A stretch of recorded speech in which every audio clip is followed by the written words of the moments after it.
In this demonstration, we'll talk about the companies, or I like to think of it as customers section in the control panel. Here is actually where it's housed under this first section under the list. It's called companies here. But if you actually wanted to rename that to your customer list, you can pop over to the administration heading, and then it's the wordsmith option here. So if we pop into here and we want to rename it as customers, we would just type the singular version and then the same thing again, but the plural version. So customer and customers. And then we'll just save our changes there. Now, it does take usually about a couple minutes for the server to kind of update in the background to kind of show it going forward, but once it does, it will be kind of stuck there until you change it again in Wordsmith. So now when I pop into my company section, you'll see your customers here that you can set up here. We actually have a sample company already set up. You can add additional ones by just adding here, clicking add, and then that becomes a new company. You can also edit this one if you wanted to and just change this to a new company name and save your changes from there.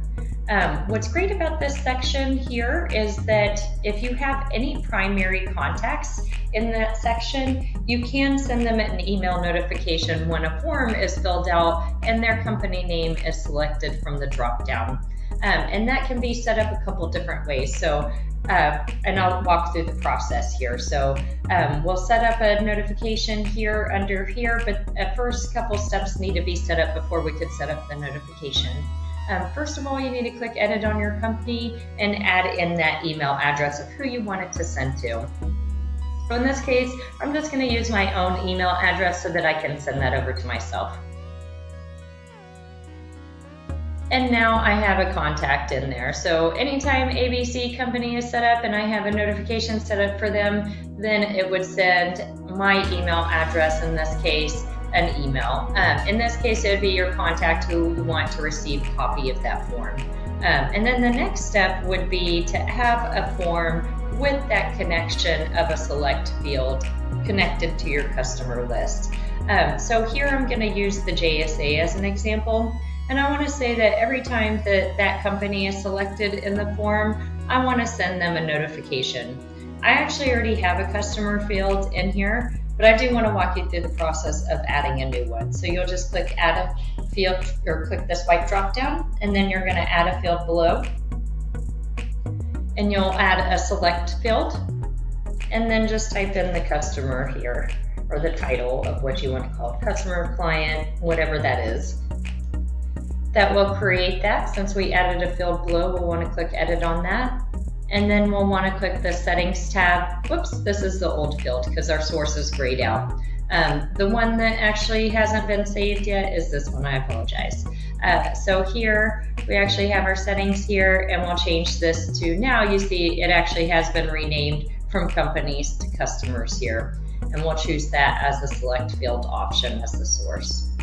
And then that just ties that back to your customer list right from there. And then you would just save your changes after that. In this case, we already have it set up, so we're really good to go. The next step is to set up that notification now.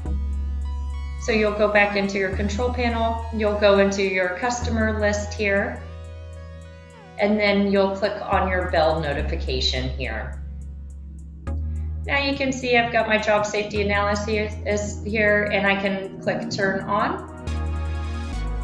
And if I just save changes, it would notify any customer list that had a primary contact. However, if you only wanted it to notify a specific customer who's requesting this, you can add a condition here. So you'll click add a condition, and then you're going to choose that customer in your customer list. So you'll choose the customer dropdown. And then it's going to say which response customer is any of the following. In this case, I have that primary contact tagged in the ABC company. So I'm going to click continue here. And then now I'm going to save my changes. Now it's going to say that we're only going to send a copy of the job safety analysis when it's been submitted, when the customer has been selected as ABC company. Again, if you wanted it to be all of your companies or customers get that notification, you just click add and click save. Another thing I want to show is if you click turn on and you see this notification, this is actually telling you that you need to have that select field in the form tied to your customer source so that you can make that connection between the two to send that notification. Once you have that set up, then you can pop back into this section and turn on the notification from there. So pretty straightforward. Of course, feel free to reach out to support@kpaehs.com if you have any questions.